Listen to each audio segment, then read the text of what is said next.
So this is Diana X again. I'm trying to do a new video, and this time, as you can see, I'm not using my mobile phone.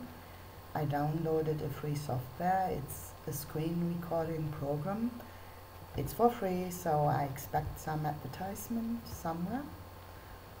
I think the audio quality isn't the best, but I can say I already feel more comfortable because I can use my hands and I don't have a screen or mobile phone between me and the screen. So let's give this a try. If it doesn't work, I just go back to the old style. Okay, the reason for this video is I would like to speak to you about the Twitter account Las Vegas Untold, LV Untold, the person behind it, the articles which got written about him. This is something like a summary and giving you an update.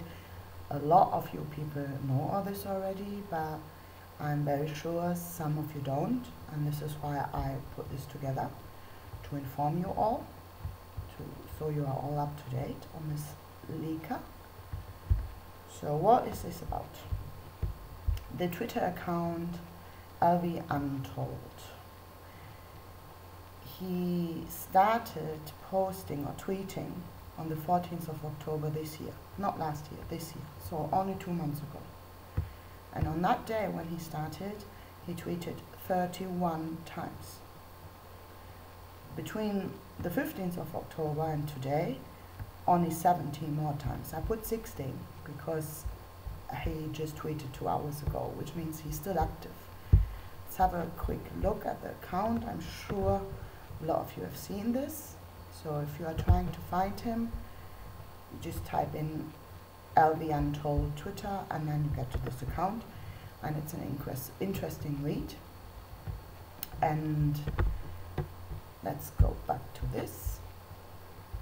So in these 31 tweets he posted on the 14th of October, he's pretty much explaining his full story.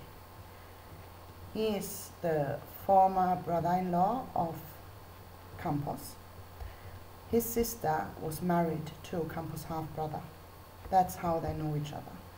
And they have known each other for many years. And they were very close. Campos used to live at his house with his brother, with his stepfather, with the mom. So they were family. They were close. They are not anymore, but they were then. And they were still close last year in October. So the credibility of the leaker, let's speak about this before we start. How it all started was that one female member of this community, a very high respected researcher, she found the Twitter account and she shared his find with a lot of people, and we were all very excited. And another guy of this community, a very high respected member as well, said, do you know what, I will try and contact this guy and see if he wants to meet me, so we can find out if he is who he says he is. And that's what he did. He really did meet that guy, spoke to him, came back to us and said, I think he is who he says he is. He's legit. We were even more excited, right? So I wouldn't have a problem to name these 2 people which were involved, but I don't know if they're happy with that. So in case they aren't, I won't name them, but I can still say thank you. Yeah, so thank you very much for what you are doing. So after we had more or less this confirmation, the female member of this community went to Doug Popper and gave him the information, and Doug Popper said, ooh, that's great, I will go and interview this guy, which he did. He interviewed the guy and wrote 2 articles. I will post all the links in the description so you can read it up yourself, which is an interesting read, and I recommend you to do this so you can build up your own opinion on this all, because what you are seeing here is just me picking out some information. and it's not the full picture I'm showing you here. So just have a read yourself. So what else happened? Yeah, Catherine Lombardo, you know, the lawyer of the victims.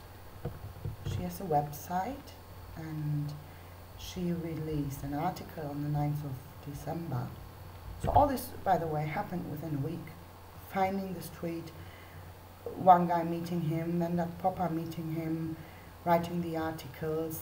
Catherine Lombardo wrote this article, or posted this article, and she used the information this guy gave us to say, yes, finally, after 1 year, we now have the confirmation that MGM paid Jesus Campos. Yeah, and they did put him up in hotels to hide him from media and from us. So she must think that this guy is legit. Okay, what's next? The motivation of the leak. I think that's very interesting and important. That's why I want to mention it. This guy was very close to Campos, right? They were family in a way. But they have trouble now. They are no friends anymore. They are not family anymore. And the motivation of him posting 31 tweets and releasing so many information about what Campos told him as a friend, as a family member. Campos' half-brother divorced his sister, and they ended up, you know, at court. This year was family court. They got divorced last year. This year was family court. And what this guy is saying is that he reckons, or he thinks, that Campos paid a lot of money for his half-brother to get a very good lawyer. And the sister could only afford like a 5,000 euro lawyer, and he wasn't happy with that. Maybe he wasn't happy, you know, about the result at court, which I don't know anything about, but this guy is full of anger. Yeah, there's no friendship anymore, or loyalty or anything. That time is over. And I think that's why that's how I personally feel that this is the motivation of the leaker. Okay, what he is saying is, why he's doing it is, he's being held as a hero, and I just would like to show that he got paid to stay quiet. So that's what he's saying, what his motivation is. I can tell you that maybe 50% of what he's saying in the interview and also the Twitter account is just family business, family dirty stories, you know. That's what a lot of it is about.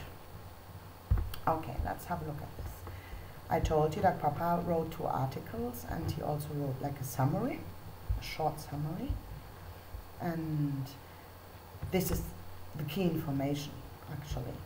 So Luis Castro, that's the name of this guy, yeah, says that, that was my phone, sorry, said that Campos told him that MGM knew that Paddock had a suspicious amount of luggage and guns in his rooms, but that security neglected it because of his high roller status.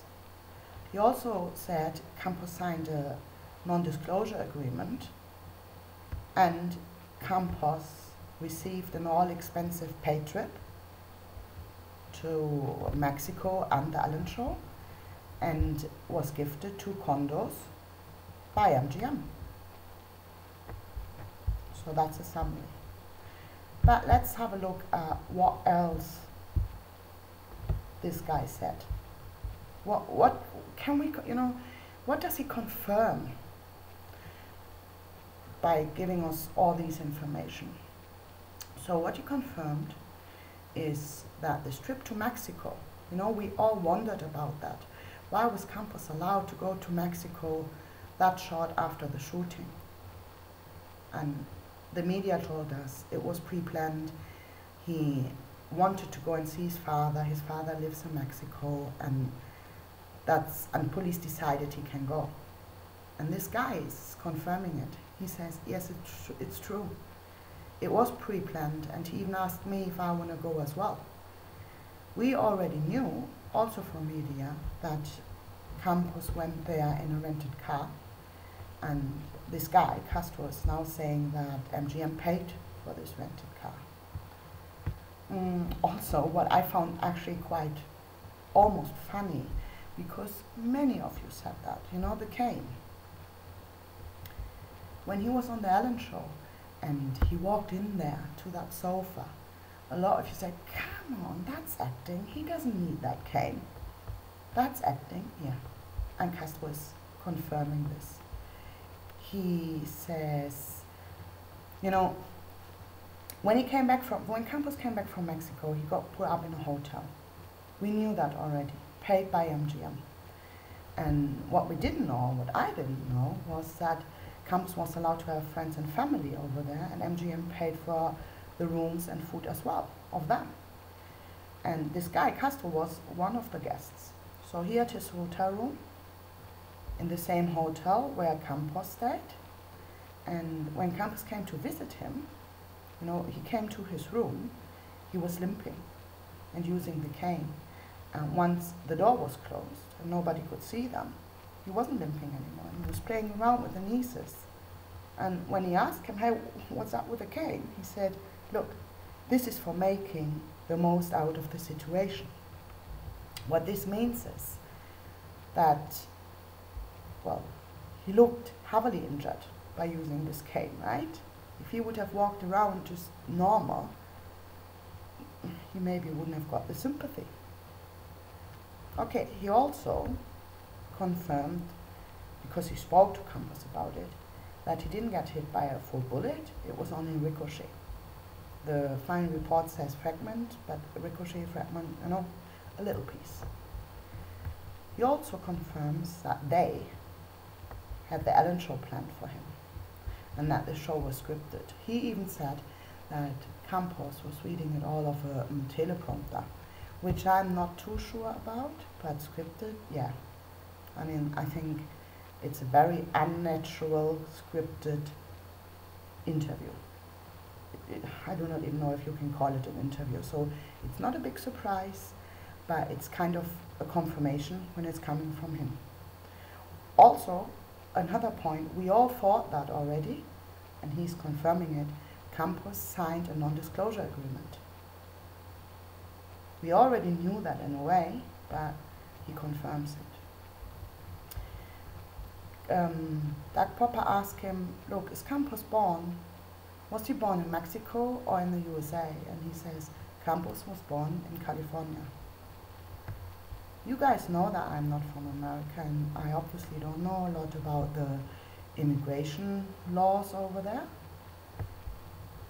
You know better what this means. If Campos is born in California, is he illegal? What was his way to become a legal citizen? You know best. I don't need to tell you anything about this. I just wanted to highlight it and inform you that that's what this guy said. And another thing is the frustration of Campos about the low compensation. He mentions that quite a few times, that Campos was worried or fuming, ranting about, I'm only this low-paid, unarmed security guy, and I don't expect a high compensation, and he was quite frustrated about it.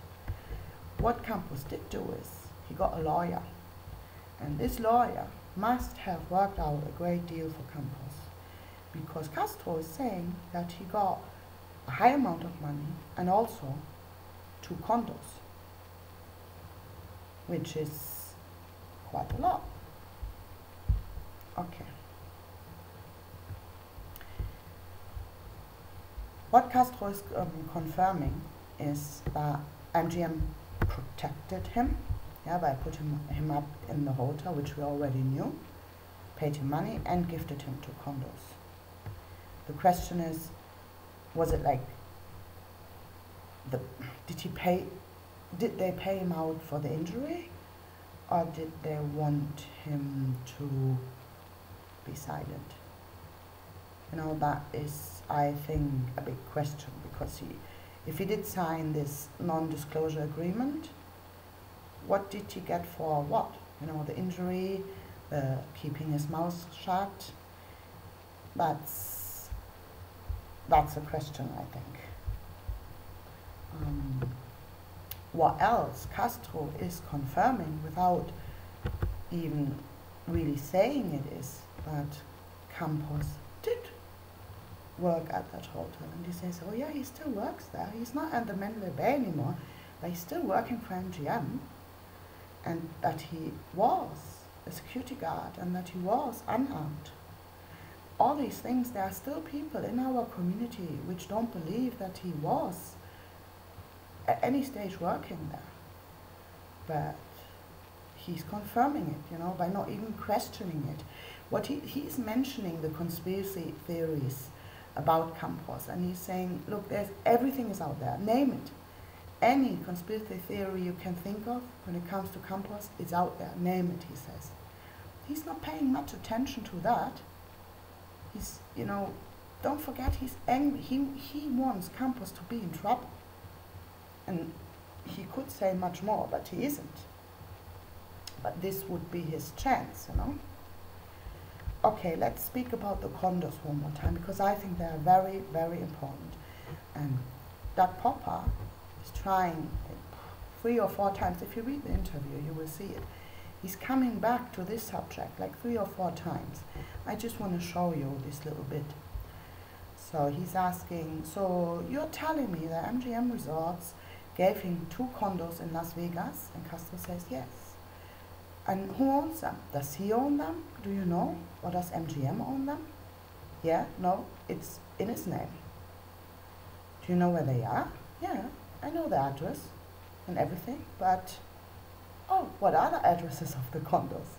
Nice try. But Castro says, I will give it probably to an attorney, but I don't want to give his addresses out. And then he asks again, but you are saying his name's on the condos, he owns them. Then he steps back a little bit, you know, saying, yeah, well, it might be redacted, everything on his name has been redacted, so good luck finding them. Yeah, good luck finding them. That's exactly what that Papa is trying to do. He's trying to find them. Other people in our community are trying to find them, because I think this is a big deal, you know. Yes, MGM does own properties all over the place, but why would they give Campos 2 condos? What for? What for? That, I think, is very important. Okay. Next subject I just want to mention. Castro says at one stage Campos was shot in the thigh. That's the second time we hear that. You know who else said that? Early in October, I don't know, within the first 2 or 3 weeks, David Hickey says it, that David Hickey, he's the boss of the union, you know, the union which Campos belongs to, and he said, Campos told me that he was hit in the thigh. Since then we only hear calf, but this is now the second time that we hear that. But at the same time, Castro is talking about a meeting with Campos in this hotel, you know, after the shooting, when they stayed together in different rooms. And he said Campos came to my room, like he used to do, and I asked him about his wound, and he lifted up his pant leg and showed me the bandage. I spoke to a guy a couple of days ago, and he said, do you know what? If I now lift up my pant leg, I couldn't lift it up that high. Could you? Well, if I look down at me, no, I couldn't lift it up to the thigh. The calf, yes, but not higher. So I think this is what we should maybe keep an eye on. It's interesting that he says it here, yeah, because we haven't heard it a lot. I only have heard it now the second time. I don't know about you. Have you heard it from anyone else? Let me know. put a comment down. I'm interested. Okay, there's one more thing. You know, on this 14th of October, when he posted the 31 tweets, tweeted the 31 tweets, this one I found really interesting. So he was writing, when he was explaining his recollection to me at the Videra, that's where they stayed, that's the hotel where they stayed, or campus stayed for a couple of weeks. He did not mention the lady in the hallway he told to get back, or that he was accompanied by the engineer that appeared on Alan with him. Why is he tweeting this? Why is he telling us? First of all, he's calling Chuck the engineer that appeared on Alan with him. So is he telling me he doesn't know the name? I mean, the name was all over. He was with him on the Alan show, and I'm sure Castro watched the Alan show. So did he just not know the name? Did he forget the name? Or did he not want to mention the name? Why is he telling us this anyway? I mean, does he know that we all wonder about it? We all wonder about Chuck being there, not being there, that we are speculating if he got planted in there. Is that maybe what he's saying? Is he saying, look, if Campos didn't tell me, that means this didn't happen? Or is he just doing that to make Campos suspicious because he really doesn't, you know, like Campos anymore? I don't know. What do you think? Let me know what you think about it. Okay. One last thought. What about the other people which were there that night and worked for MGM? Chuck. I just mentioned Chuck. Chuck, yes, he didn't get shot, but he got hit by a debris and had a bruise on his back. It's not a big injury, but he was in the hallway as well. He, you know, the bullets were, if we believe the narrative, if you decide to believe the narrative, he was in that hallway and he got shot at. And he ended up with a little bruise. And he ended up on Alan as well. And he probably signed a non-disclosure agreement. And so probably did all the other people, Aylesbury, Sottle, all the people which were up there. What did they get? What did Chuck get? You know, if Campos signed the non-disclosure agreement after the Alan show, and he had a really good lawyer, and got all this money and the 2 condos, what did Chuck get? 1 condos and a little bit less money, no condos but more money. I mean, it's none of our business, and we won't find out, but why would Campos be the one who gets all these, you know, treats? And the other people, did they get something? Did they get nothing? I think that's an interesting question. Okay, let's come to an end. Where do we stand with this?